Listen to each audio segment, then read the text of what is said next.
Cool. Hi everyone. Yep, my name's Nathan Sullivan, as you can see. And yeah, so I'm going to talk about cloud native ephemeral environments. Now, this talk has kind of stemmed from probably my past 9 months at my current employer, and just where that's taken me along the way, and you know, lessons learned and everything like that. So yeah, cool. Even though I said this is something I've done with my employer, I thought I'd throw a disclaimer up because, well, you never know. So yeah, I think that speaks for itself. Cool. So why? This would predominantly apply to pre-production environments, but it can also apply to production environments. Now, chances are you'll have some kind of build pipeline, and you'll have a development and a staging environment and a production environment. And a lot of the time they're managed by someone, an operations person or a team of operations people. And the previous mantra has been to maintain those as static environments, and everything's either done by hand or someone's managing things in a configuration management system, Puppet, Chef, something like that. And it's very common that there was detachment between dev and ops on what's going on. So one of the things that I realized along the way was with your dev environments, how often do you really care about what's on them? Chances are they've been set up in a particular way to to service the application stack, with whatever it needs. Over time, they will accumulate data from people either using your application or testing features or doing what they're doing. But usually, you don't care what that data is. It's just there because someone put it there last time and no one bothered to clean it up. And so that's data that, well, if you're working on some kind of machines that are let's call them pets for the pets versus cattle analogy, they just weren't cleaned up because, well, no one saw the need to. But at the same time, it's easy as things go along for you to end up with data on your servers that either someone's done something weird when they were testing a feature on a development environment, and they've left something in a weird state. Next person comes along to test a feature, and they get bitten by whatever state it was left in last time. So yeah, I guess it posed the question of, do you really care about maintaining the state, especially on pre-production environments? Production environments are a little bit different, but there's only so much state you really need to maintain. It's usually database persistent layers, something like that. So yeah, the other real main point is when you're working on a development environment, I found if they're static environments, people are usually hesitant to be adventurous and try anything too damaging on those environments, because someone's probably going to have to clean up the mess later on. I want to try a new version of this database server. How will I do it? Will I get someone from ops to do it, or will I install it myself and hope that I don't break stuff too much? With the approach that I've taken, which is effectively, I'll go into how I've done that shortly. There's no real fear of damaging them, because at the end of the day, you just destroy and create it again. So that goes into the next point, which is technical goals. So one of the core goals that we set out when I started the project I'm working on was, rather than things having to be in people's heads or in documentation, let's follow the infrastructure as code mentality. Anything that can be done programmatically, do it programmatically. And I found a lot of weird edge cases along the way that you would think you can do programmatically, and you can't do them very well. Sometimes you can be very creative and try and make that work, but there's still some that are very difficult. I think the worst one I've come across to date would be if you have a mobile application trying to integrate with the Apple Development Center and iTunes Connect. You could do it but you pretty much have to go and write your own HTTP client that scrapes the page and do everything. And then they go and change the interface 2 weeks ago. So we didn't bother doing that. We ended up just documenting that phase. But everything other than that, I think the other weird edge case I came up with was Facebook's APIs are not consistent. So if you've got an app that's on Facebook, you can have Facebook apps, and you can have pre-production apps. You would think that you can set all the properties of that app via their API. They document and say they can. They don't really work properly. They work most of the time, and trying to give feedback to them is not very useful. So yeah, one of the other back to the point. Yeah, infrastructure code. No hard-coded environment names. Now, the project started with a goal of no hard-coded environment names. I partially hard-code in a few places, but it's mainly to deal with external third parties. But I at least have opted to do it programmatically, so that the main goal being someone says, okay, we have 5 dev environments now, but we've got 8 features, how do we get another 3 environments? We want it to be as smooth a process as possible to go from 0 to extra environment. And you don't want to have to think, what did someone miss in documentation along the way when they were setting up the environment? Who forgot to integrate this third-party system with this environment, etc. So, yeah, so we started out with that goal. The other goal, which was more a personal preference, was no central coordinator. So within an environment, you may have many different types of services. You may have like a web layer or a database layer. You may have some kind of in-memory caching layer. You may have load balancers, all kinds of stuff like that. A lot of those services need to know about each other in some way, shape, or form. And you can go the old way and hard code host names and do things like that, or you can opt to discover hosts. So there's a few different service discovery mechanisms out there, and I'll go into that in further detail. But one of the key requirements I had was no central coordinator. So I didn't want to have one server out there that did that. On that note, when you've got things like database clusters, MySQL, MongoDB, anything like that, with MongoDB, for example, you have shards. So each shard can either be a single server or multiple replica sets, and you can a replica set can contain up to well, you normally go minimum 3 servers in a replica set. Each replica set has a primary and multiple slaves. So you still technically have a master in there, but that's dealt with at that application layer. So I'm okay with masters within that given role. But environment-wide, I didn't want any central coordinators. So, cool. Moving on. Cost goals. So, previous environments were static. We were using providers in the United States mainly, SoftLayer, Rackspace, and it was either provision physical servers, provision virtual servers. Usual thing. You'd spin them up, you'd sometimes have a lead time on them if they were physicals, and then you'd go through and you'd do some kind of configuration management work to set them up, and at the end of the day they were static. They'd rarely ever change. We wouldn't wipe them, we wouldn't start again. Yeah. We did regularly have queuing and rationing of environments.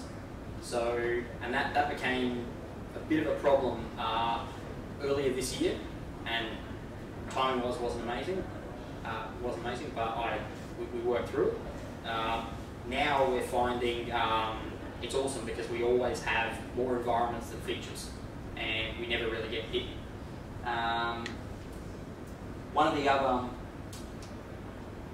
goals was as it says, spin up as many or as little as are required, and only pay for the ones you're using when you're using. So if you only have 2 features in development and you've got a group of developers on each feature, you might only have 2 environments running. If you've got 8 features in development, you can run 8 features and you're paying by the hour. So at least, it scales.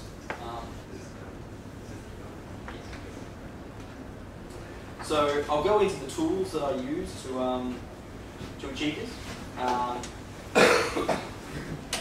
So the main language of choice was Ruby.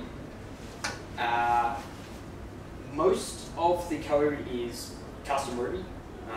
We haven't open sourced it or anything like that at the moment. There is parts of it that are specific to our application, but with work it could be open sourced if I chose to. At the moment I haven't made a decision about that. Packer is another tool that I use quite a lot. If any of you are unfamiliar with Packer, it's a tool that will create images on multiple platforms in a sort of platform agnostic way, I guess. So if you've got, if you need to create a system image of whatever you need, you can do it on Amazon, you could do it on Google Compute, you could do it on everything, and you can do it all in one hit, and it will effectively go off and spin up machines in each of these, either in different regions within Amazon or different regions in Google or anyone like that. They support about, I think it's 6 or 7 providers at the moment, and Packer can also support things like, I think it can do VMware and it can do VirtualBox. So you can also do local images as well as remote images with cloud providers. So that works in really well if you've got something like Vagrant in use for local development environments. You could create an image the same as you do for your cloud provider using the same scripts programmatically.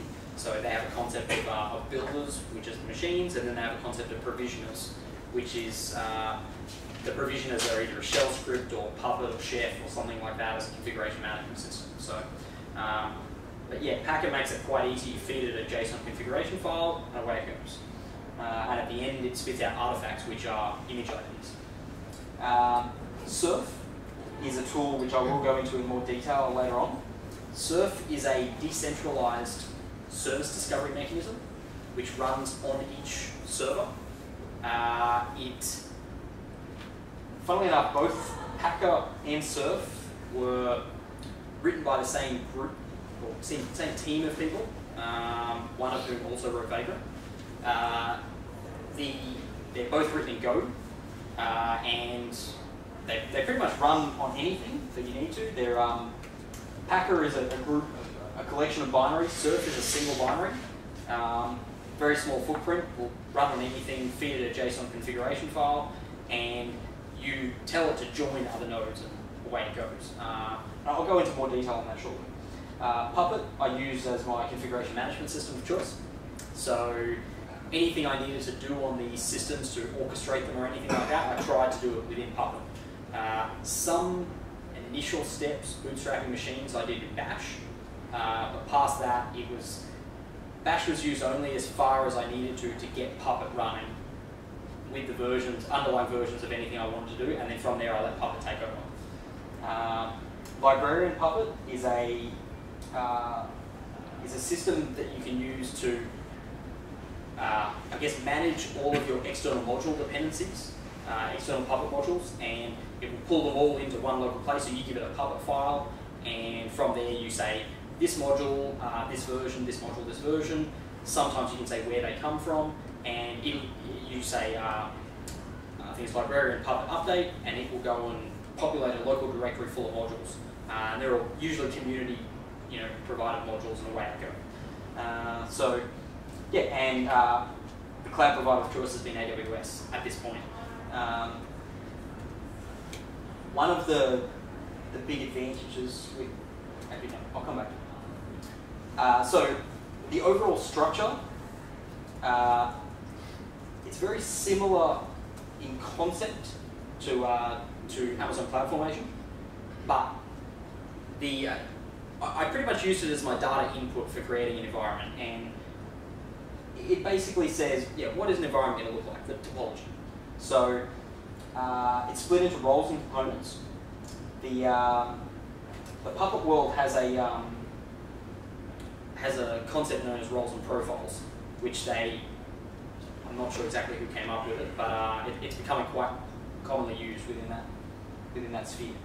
The general idea is, a one-to-many relationship.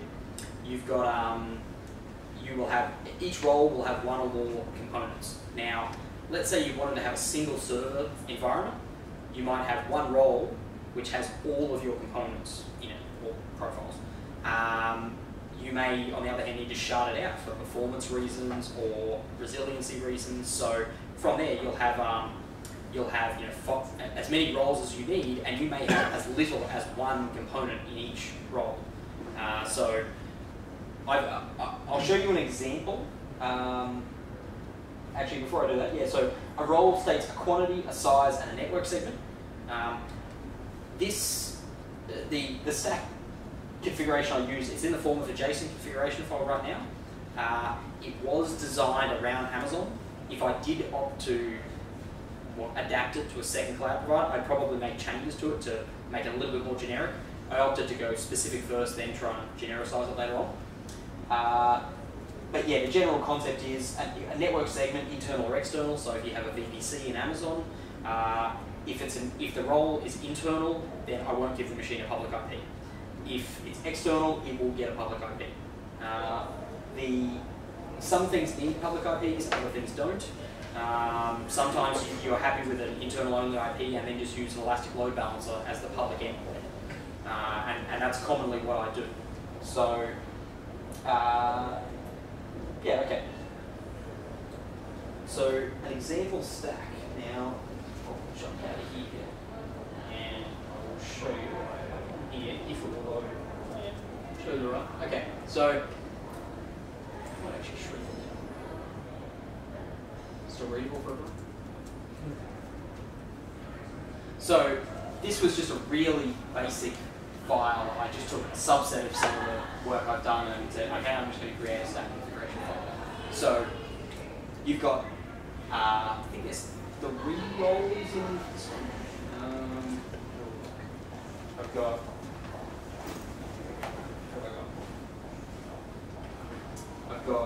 MySQL, RabbitMQ, and endpoint.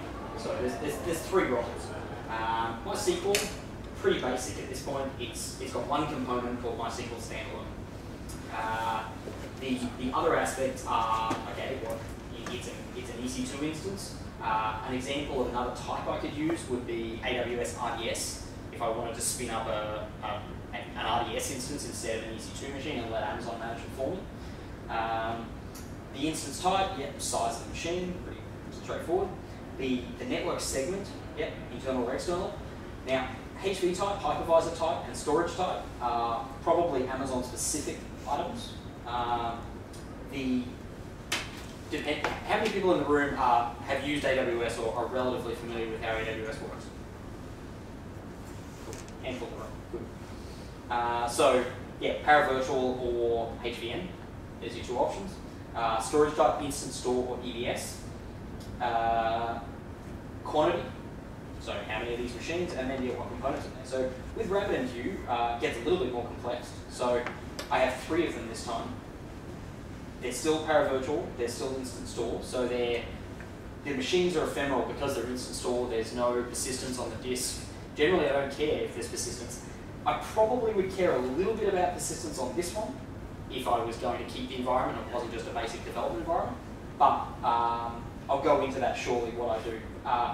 I would generally just go and change the storage type to EDS on things like database layers, etc. as required.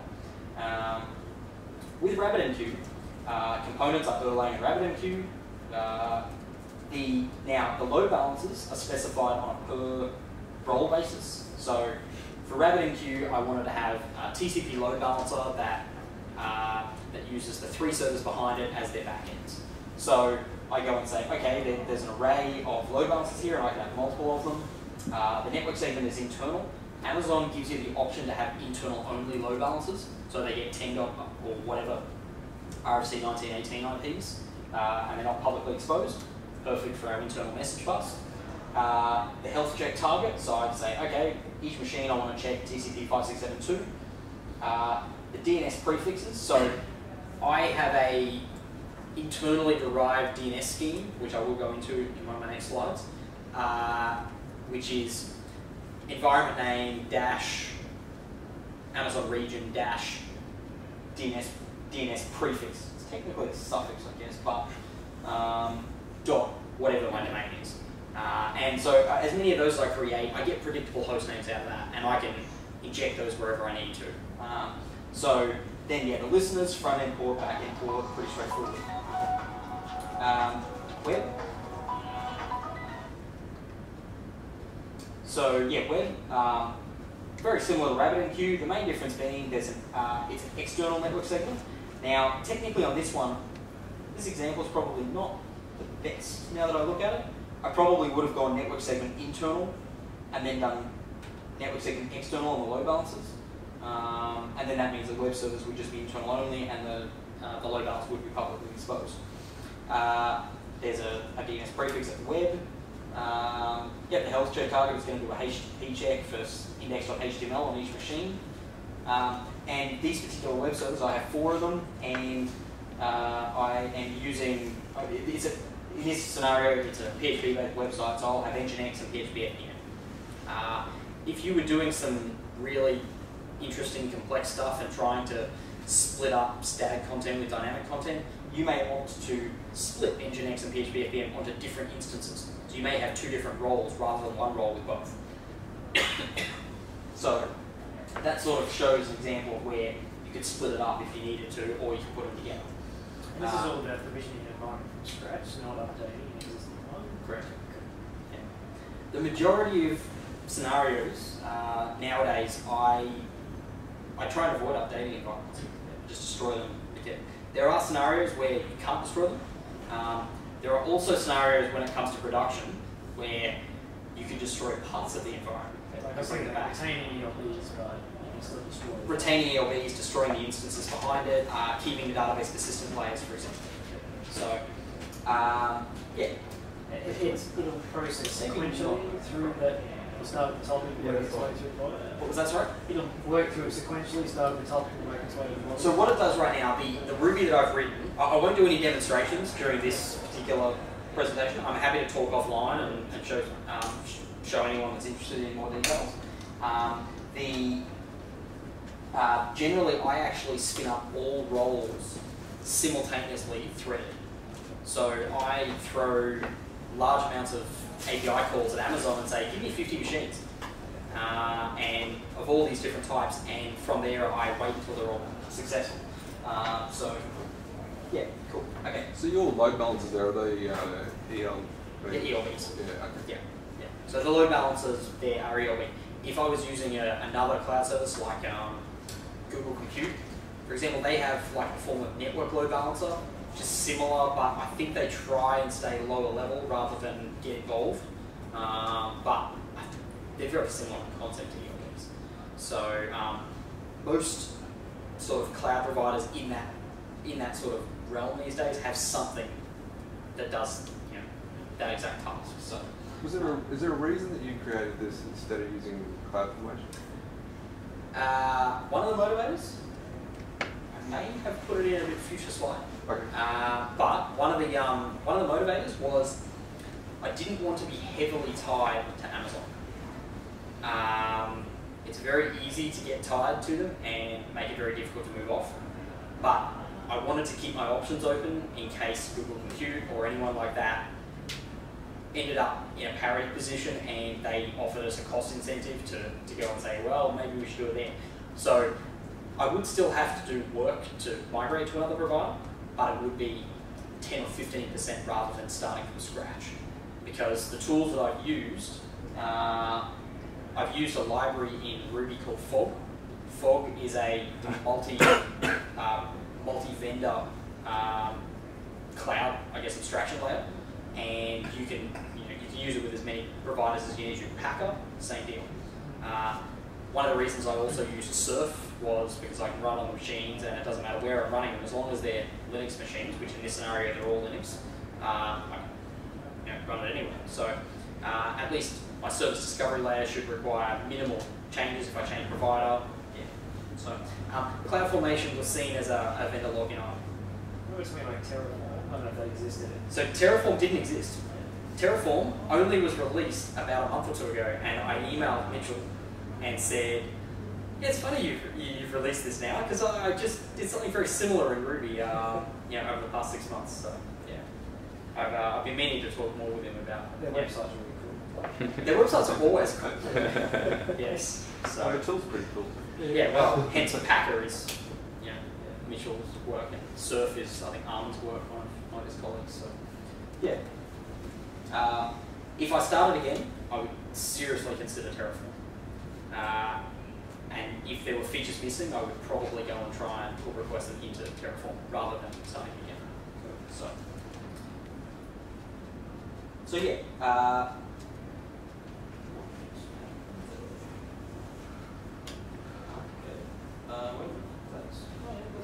Okay, cool. So the workflow that I follow. Right now, I start with vanilla operating system images. So in Amazon, for example, I use Ubuntu Server predominantly. They provide Ubuntu provides AMIs, or Canonical, I should say, provide AMIs. And there's a big list. They do it in every region for different versions. So I, in Ruby, have gone and interrogated the list of versions that they have out there to get all the AMI IDs. So whenever they do version bumps that have different AMI IDs, next time I run my scripts, it's just going to pick up the latest one. I run Packer. I do it right now in 4 regions out of 8. I opted for the 3 US regions and Australia, and Packer will run them all in different threads, so they'll all just be built in parallel. In Amazon, I also have to build for different system types. So you've got Paravirtual, you've got HVM, and then you've also got Instant Store and EES disks. So those images all have different, I guess they're stored differently in Amazon. Amazon will only start one type as that same type when you go to spin up an EC2 instance. So I've got a matrix of servers, so it's 4 regions times, I think I do HVM, EBS, Paravirtual, EBS, Paravirtual Instant Store, and I'm not doing HVM Instant Store just yet due to some quirks about it. But I end up with 12 builders running simultaneously, building 12 different machines and outputting me 12 AMIs at the end. The process takes about 20 minutes right now. It's probably a little longer than I want, but the good thing is that's my bootstrap image. So from there, the only things I install on that image is things that I want to live on every single server within my environments. So I know that I want Puppet to exist everywhere. So I'll install Ruby, I'll install Puppet, I'll install a handful of other packages via Puppet. I've split my Puppet logic into 2 sets of manifests. One is like a bootstrap manifest, and then one is more of a roles and profiles manifest. So I only execute the bootstrap manifest within Packer here, and that will go and install things like I want traceroute installed everywhere, I want MTR installed everywhere, I want these 20 other packages installed everywhere that will just exist on every system for general diagnostics. So that I do in the bootstrap phase. From there, I get 12 AMIs out. It's very one thing to note, I have opted to build the JSON that I feed into Packer programmatically, so I don't feed it a static JSON file. I generate it in Ruby, output it as a JSON file, and then feed it in Packer. Main reason being I can just have a couple of arrays of regions, types, whatever, and then just loop through and spit out JSON at the end. The other thing is in Ruby I can interrogate Ubuntu for the source images. You provide a source image to Packer to say, start this, do some stuff, spit out a resulting image. So,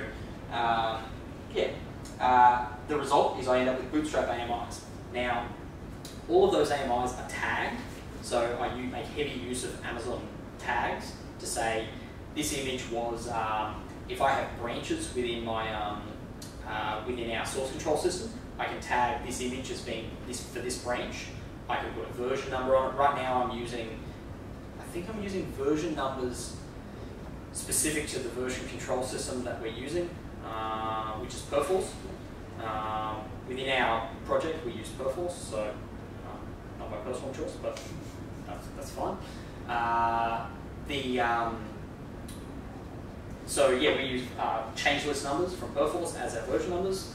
I also put things like the source image ID so that I can track back, where did this come from, what was in it, and a few other little things. I think I've got 5 or 6 tags on each image, and so that means whenever I go into the Amazon console or I look at it via API, I can go and find the image I need rather than by name or anything like that. I can go and look at the tags and just say this key, this value, this key, this value.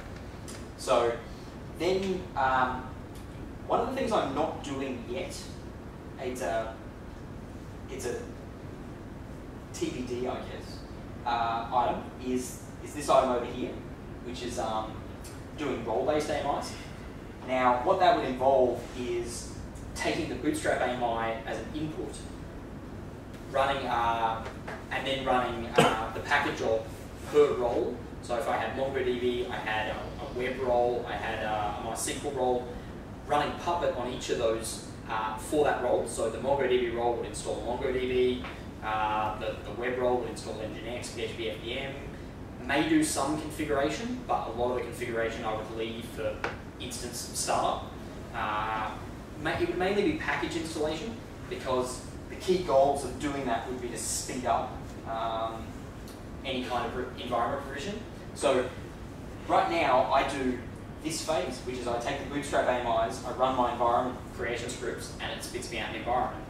The downside to doing that is it has to go and install quite a few packages on each role, which can take 3 to 5 minutes sometimes. I've tried to make sure that packages are as close as possible to the instances. I've actually got S3 backed Debian repositories, which in each region, so that I can, they're local rather than remote. But even then, that still takes time. The transfer times are not most of the issue. It's things take time to install. So if you've got 10, 20 packages you have to install, yeah, it takes time. So by doing role AMIs, I would obviously ahead of time do all of that package installation. And that means when I spin up the environment, it's just less work for the machine to do when it spins up. The problem with that is if I have 20 roles, how many regions do I want to do this in? Do I want to do this in 4 regions in case the environment is spun up in any of those regions?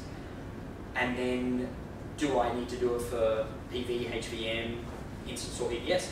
So before I had 12 builders, I now have 120 builders. So it's a bit impractical to spin up 120 machines to do this. Now, there are a few ways around it. One of them is you can apparently build multiple images from within one EC2 instance using some little tricks that Packard's introduced. The other option I'm considering for the future was, for the role-based aspect, just use Docker, because I could probably build Docker containers quicker. And all on, well, I could do them all on, I could spin up 1 or 2 EC2 instances, build up a heap of Docker containers, and then just output them all and put them on S3 or something like that. Or put them, if they need to be private, you can either use some kind of Docker hosting service, or I can put them somewhere else. So, yeah, that's one option I've considered, mainly to alleviate the need to spin up 120 machines to give me the result I'm after. So, and then so pretty much, I run my Ruby scripts. It takes about 10 minutes right now to spin up an environment. I will go through what that process looks like in a minute.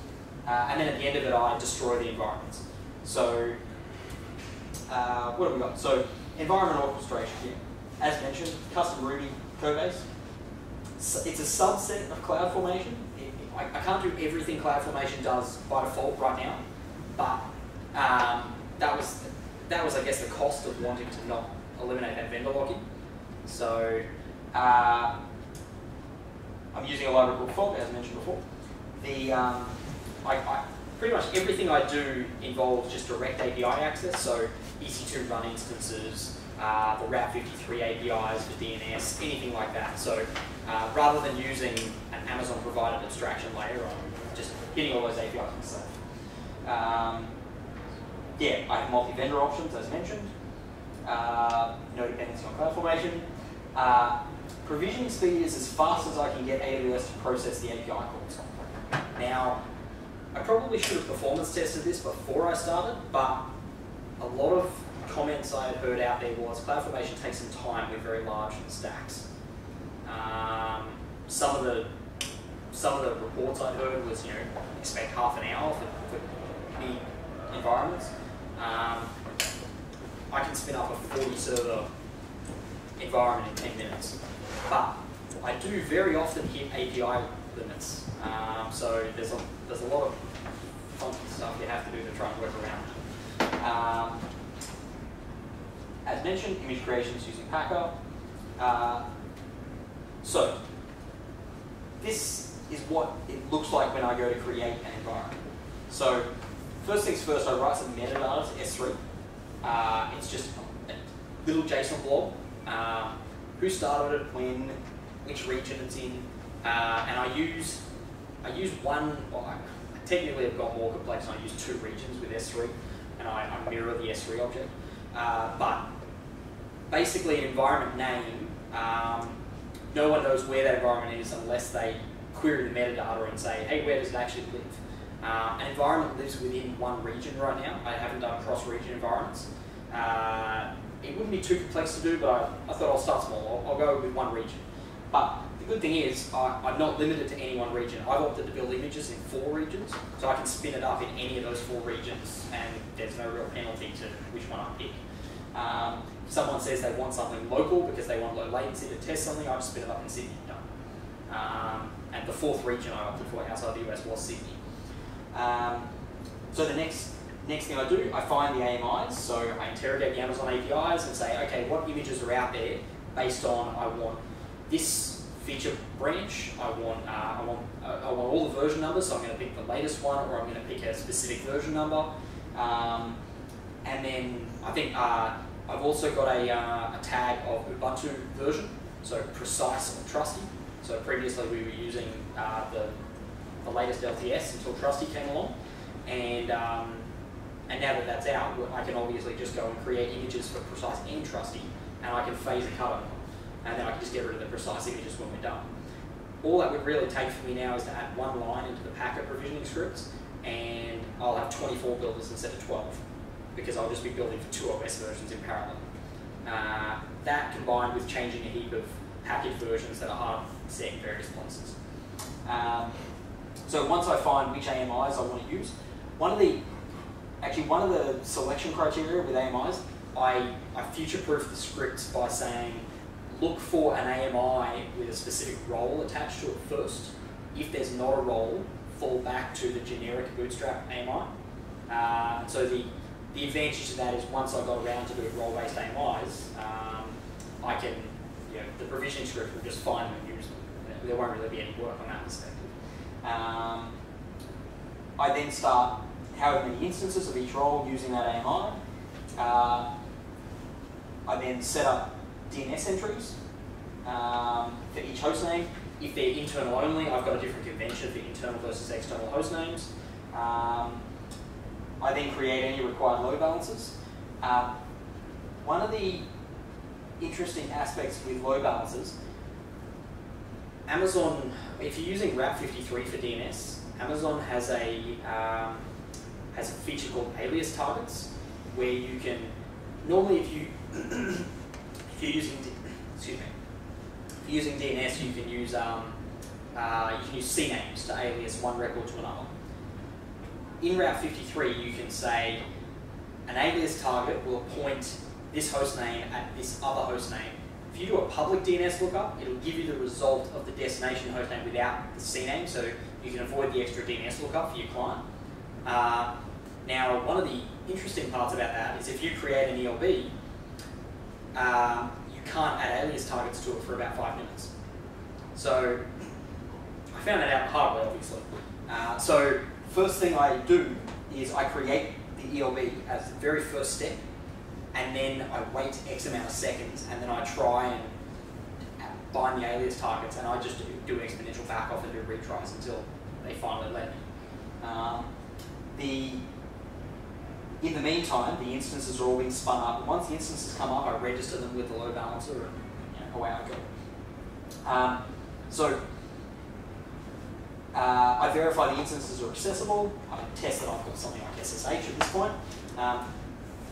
Then I execute some health checks on the machine, and I just keep looping, checking the health checks until they come back successful and say, machine's in a good state, good to go. If any aspect fails, I completely roll back. So I execute the destroy logic. And so you don't end up with mess left in Amazon that you're paying for that didn't start correctly and someone will probably never clean up for 6 months. So what is the destroy logic? The destroy logic is the next slide. Okay. So, yeah, cool. So, to destroy an environment, first of all, I go and work out where it is. Because the only data I'm feeding is the environment name. The environment name is just a string I specified when I spun the environment There'll be metadata written in my S3 bucket that says this environment, there's a JSON blob as an object. It'll store which region it's in and what services are in use. So it might say I'm using EC2, I'm using Route 53, I'm using 2 or 3 other services. And then from there, I interrogate each of those services and look for tagged results and go and say, okay, if it's EC2, I'm looking for tagged machines with this environment tag and some kind of other criteria. I've got a few tags on there that I might look for, and then I look for candidates for destruction. And then once I've done that, I just go through and just destroy. First I do the ELBs, then I do the instances. Now, I try not to store as little metadata as possible because there's a chance it could be out of date later. So the better way to do it is use Amazon's APIs as a source of truth, because they generally will know what resources I have, as long as I've got the correct tags applied and things like that. So one of the very interesting caveats about that is the Amazon Run Instances API call, which you use to spin up machines, does not allow you to specify the tags atomically on the Run Instances call. So you have to create the instance with no tags, and then you have to apply the tags as a second API call. Now, if something goes wrong in between, you end up with an orphaned resource left in Amazon. And then you don't know whether to destroy it, and I don't take the risk. If there's no tags, I won't destroy it. So that was quirky at first, and especially if I had an exception handler. Being this is a threaded application, if I had an exception handler that would go and start the destruction process, if another thread had created the instance and not tagged it, you'd end up with an orphaned resource. So I ended up having to put, what's the best way to do it? A form of locking on it that waited for certain atomic operations to complete. And I had to wrap those operations and say, okay, only once these are completed, start the destruction process. So that I didn't ever have a scenario where it ran one API call without running a second API call. So it was a bit of fun. And obviously I could have alleviated this by using CloudFormation. But, yeah. Sorry, I mean, if there's no tags, wouldn't you just check the workspace and destroy it? In theory, yes. But I opted to play it safe and go, if someone else is doing something in our Amazon account and they've created an instance and haven't tagged it, that's for some other purpose, I'll play it safe and not I won't do it again. Yeah. Now, nowadays, being not many people have access, I would probably do that. I would probably, do a bit of a, is it janitor? Or is it? We have a conformity shrew. Yeah, just go and kill all the excess stuff. The good thing is there's very little of that left behind, because the only instances that are really being created are done by scripts that I've implemented. So there's very little mess. So yeah, but I opted to do it that way rather than just clean up old stuff. So yeah. So DNS is the last thing I do, because I use what instances existed to determine what DNS records to clean up. And then I also, each environment has its own DNS zone, like a sub-delegated zone. So when I'm creating the environment, I'm creating DNS zones and then putting the DNS records in those zones and doing all the sub-delegations in the parent zone. The good thing is the destruction process, with the exception of the metadata file, is, well, I guess you call it idempotent. So if some resources were deleted at all, it will generally just go through and clean up what's left. So if it was left in a half state or a weird state, as long as the metadata file still exists, so it knows where to go, it'll still clean up its mess. The very last step I do, and I don't delete this until the end, is delete, or in my scenario, archive the S3 metadata. Now the archiving of the metadata I do because one of the items I put in there is I've got logic that actually calculates the cost of an environment based on what all the inputs were. And I go to Amazon. If you look at the Amazon pricing page, you'll find each of the tables is actually a JSON file feeding it. So I just pull the JSON files down and pass them, and then just calculate the environment costs on the fly. And I store that in the metadata. So rather than deleting the metadata, I archive it off somewhere because I just put the S3 object in another directory. The advantage being later on I can go and analyze that, work out who's been spending the most money on what environments, things like that. I haven't had to do that much to date, but I know the data's there if I ever need it. So, and yet, I think the real crucial thing is the environment cannot be created when the metadata exists, so it acts as a log file. If someone tries to run that script twice and create the same environment name, it won't let them. So it'll say, sorry, the first thing it'll try and do is check is there metadata for that. If not, it'll create metadata, then it will start creating the environment. So yeah, it acts as a log file. And so far it's worked really well. At one point I was considering using something like source control or whatever to store these log files, but I thought, well, Amazon's probably a better source of truth for this. If there's ever, the problem with doing it in source control, log files probably don't work so well when you're branching code all the time. So you want a single source of truth, not source of truth in this branch. So yeah, I used something external, and S3 just became the easiest option. I did consider using like a relational database, like MySQL or something like that, but I thought I don't need anything that complex, and S3 is probably more resilient than some machine. So. Well, yeah, but there are other providers that provide object stores. And the good thing is, yeah, the good thing is Fog. I've used Fog to do that, and Fog does support other object stores. So I was cautious of that. So, okay, job control. So initially, with all of the development, I opted to just do it all from CLI on my laptop. One of the things that became very, very difficult was when you're spinning up large environments, 40, 50 servers, and you're doing it from Australia and you're trying to do it in the US, there is a lot of API calls being exchanged from my laptop to the US. One thing I tried to do at one point was develop on the train.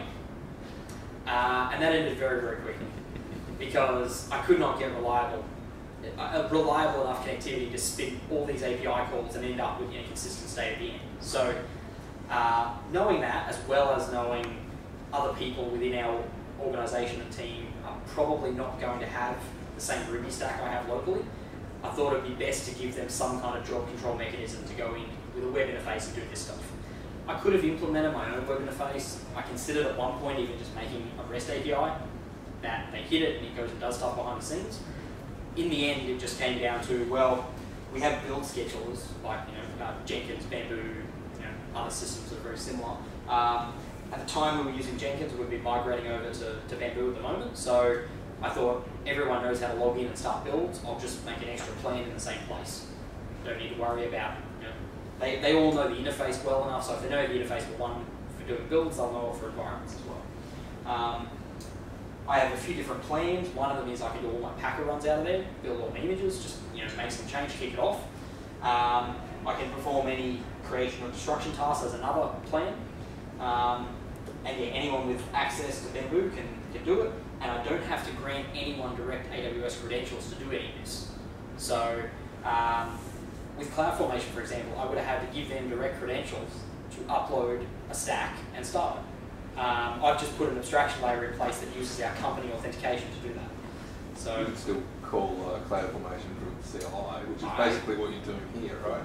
I am, but the CLI is on our Bamboo server, which not everyone has SSH to, and the credentials, there's not actually credentials. Bamboo runs in Amazon itself. And so there's an IAM role on there, and that IAM role has enough privileges to create entire environments. I think you can do the same thing with CloudFormation. You can.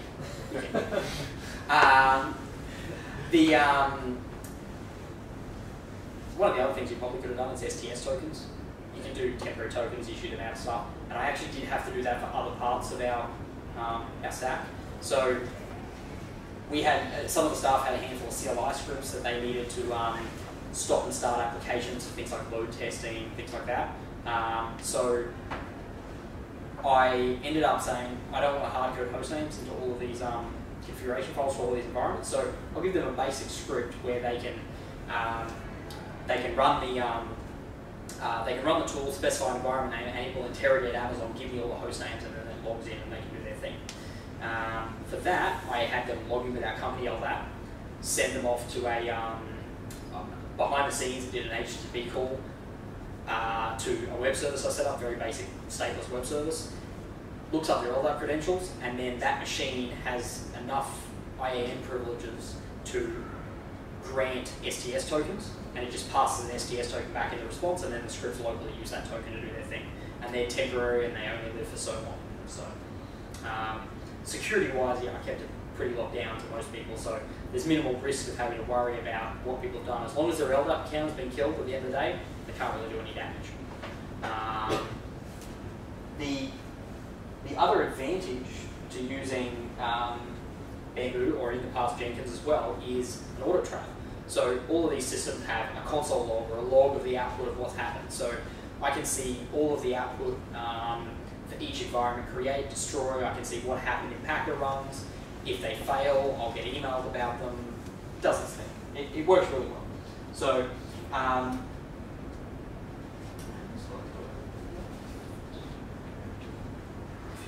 going to speed this up a little bit. I talked about DNS earlier. So yeah, I opted to use a custom hostname convention. Sometimes people will say, why do you even bother? Because Amazon just gives you some kind of generic host names. I wanted to at least be able to identify machines, even if I don't care about them. So I opted to use some kind of naming scheme. Right now they are numbered machines. I would like to change to using instance IDs, because technically the script creating the environment is a coordinator in itself, because it's tracking what number each instance is getting. So I'll come back to the next one I was going to say. All DNS is in Route 53, already gone through that. Separate internal and external zones.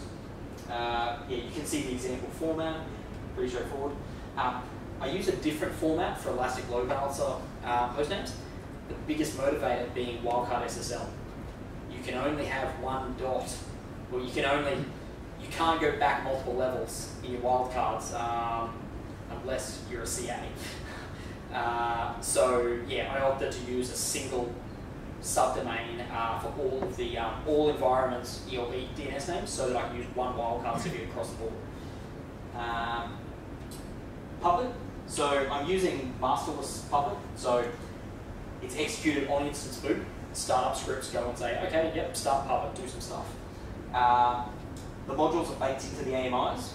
So I have had scenarios where I didn't want to destroy the instance, but I wanted to run an updated version of Puppet. So I have a tarball of all the modules sitting on S3 that I can update off my laptop if I need to, and I can just run Puppet. It will just pull the tarball down, extract it, replace the directory, run Puppet. In the past, I've used a Puppet master and agent approach. It gets expensive when you've got large numbers of hosts, and you end up wanting to have Puppet masters close to your machines to make sure that your Puppet runs are relatively quick, because of all the back-forward communication. And I just realised after using them in the past that they weren't really necessary. They're also a single point of failure. You end up having to develop infrastructure, load balancers and things around them to make sure they're resilient. And when they're down, you can't run it anywhere. The good thing is with this, as long as S3 is up online, I can get the tarball and where I go. And if I need to, I can always SCP it up. So, librarian Puppet compiles the modules. I use wrapper classes, so I take the community modules and then I put a wrapper class around it and specify all of the various bits and pieces that I want to say how I'm going to use that underlying module.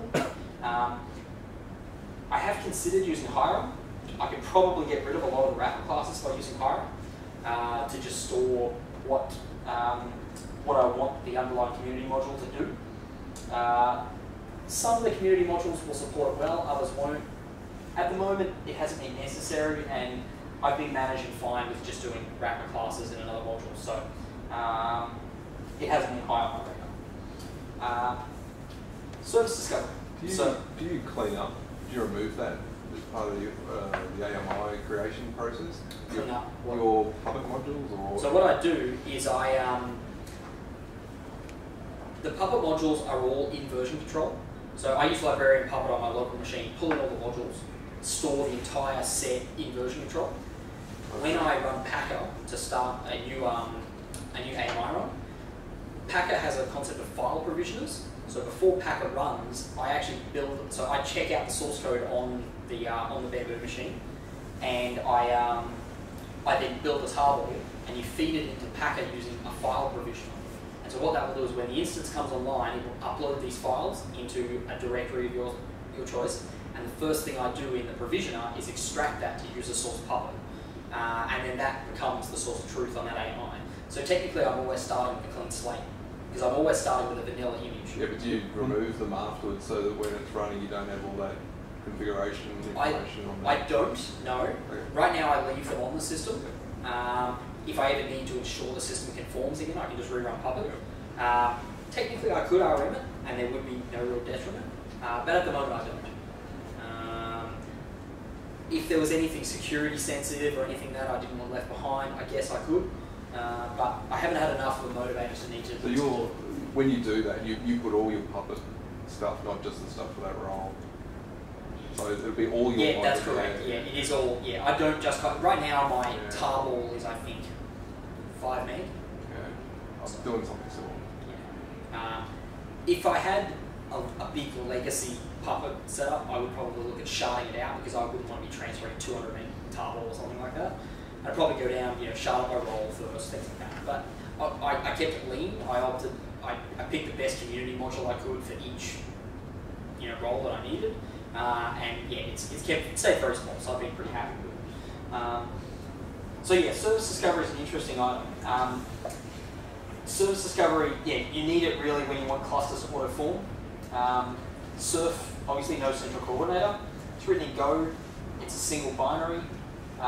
Resident memory footprint. I think I had a look and it was using, might have been 10 or 12K, something like that, according to PS. I'm just thinking, really? And then yeah, each environment gets its own surf cluster. So the surf agent runs on every machine in the cluster. It's so small, I don't care about running. I do regular Puppet runs, so I don't have to worry about resource, but surf is something that's so small I don't care if it stays behind. The interesting question about it all this is, how do all the surf agents find each other in the first place? You've got this sort of chicken and egg, you want a cluster, but how do you get it? So, use the Amazon API. Amazon obviously knows what instances are out there and they're all tagged. So each instance interrogates the Amazon API using a very specific IAM role with very limited permissions to do reads, and it gives us all of the host names. With Surf, if you run surf join hostname and you do an all to all, so you say every host join every other host, it will form an elegant cluster, and it won't double up and join twice to host it doesn't need to. And I think I looked through the log yesterday to find out. It's on average 5 seconds. For I think it was a 15 server environment, it was 5 seconds. The convenient thing is because most servers were started within seconds of each other, that helped starting them all up within 5 seconds, because Surf probably got to that point of execution. It got to the Surf join execution part of my whole startup process all around the same time. They don't need to be. They could all be spread out and then just join when they get there. Now, with Surf, they have a concept of event handlers. So you can say when a machine joins with this key value pair, like that, there is tags essentially within Surf. Run this event handler. Right now, I don't think you can limit what event handlers are run by what. But I've just got a bash wrapper that takes it all in and then just conditionals it out and says, okay, if this, run this. Go figure. So one of the really interesting use cases was, sorry for running a bit over on time by the way. You're right. The MongoDB use case. So I wanted to say orchestrate MongoDB clusters with no hands, so completely hands off. Let's say I wanted a 3 shard setup with 3 servers per replica set. In my stack configuration, there was a, I didn't specify it in the example, but I have an extra settings key, and I can say MongoDB, I can say number of servers per replica set, and I can say number of shards, I think it is. And then what it will do is it will use the server quantity combined with those things to work out which servers are going to live in which shard. When it will add an extra EC2 tag on the machines. When they all come up, they'll all go, okay, I'm meant to be in this replica set. I've got this replica set name assigned to me, and there's meant to be this many servers. So each machine that joins, it will fire a different event. So the first time I'll say, is the quantity expected here yet? No, bug out. Next time it will go, is the server quantity there? Oh, no. Third time, oh yeah, we've got 3 servers with all those tags within the surf cluster. I can continue my process. It then does a very simple, short election. So a machine within that role, MongoDB, acts as a coordinator, but only for the lifetime of provisioning the cluster. And then it just, it's just another member. It will basically go, okay, do all the other machines exist? Can I resolve their DNS? Because the DNS records were only entered minutes before that, I have to loop until the DNS resolves. And then when it resolves, I can move on to the next steps. Each replica set will effectively vote a machine just based on sorting the host names. First machine wins. All the other ones will just bug out their event handlers. So then you'll end up with one machine in each replica set that's going to keep running its logic. They will go and try and form a replica set and just basic manual JavaScript that then pipe it into the Mongo CLI. So start MongoD, pipe in some data, RS initiate, do all of the RS members, all of the stuff that MongoDB has in their manual. And then at the end of it, it will fire an event. MongoDB has who in the room's used MongoDB? Okay, so MongoDB has an external routing daemon called MongoS that you run on. You can run on your MongoD machines, but nowadays they suggest just run it on your application servers, and you can run as many MongoS instances as you want. A MongoS will know via the configuration servers, which are a type of MongoD, what data lives on what shard. And then you obviously have data nodes, which are your normal MongoDs, and each you can have replica sets, so master slaves of MongoDB. At the end of the day, for MongoS to know what data's everywhere, it has to know about all the replica sets. So once the replica set finishes provisioning itself, it will fire an event back to Surf to say, MongoS, this replica set's done, go and add it. And you actually add the shard on MongoS and tell it the host names of all of the data nodes behind that replica set. So then I have this other event. All of the MongoS instances go and say, by host name, one of them will vote itself coordinator for this event, and it will go and say, does this shard exist already on this cluster? If not, run rs or sh.add shard, and here's all the host names that came in from it.